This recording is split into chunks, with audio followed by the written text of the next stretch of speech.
This is what I'm most afraid of. So, my friend Don has this log cabin about 2.5 hours south down in West Virginia.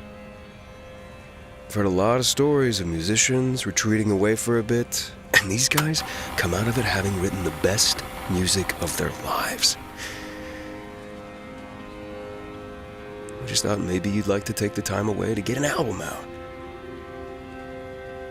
A new classic Neon Songbird album. You can show everyone that you've still got it.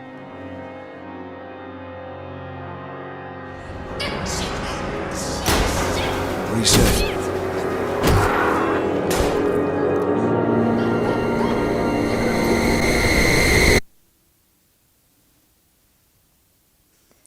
You know what? Yeah. Yeah, let's do it.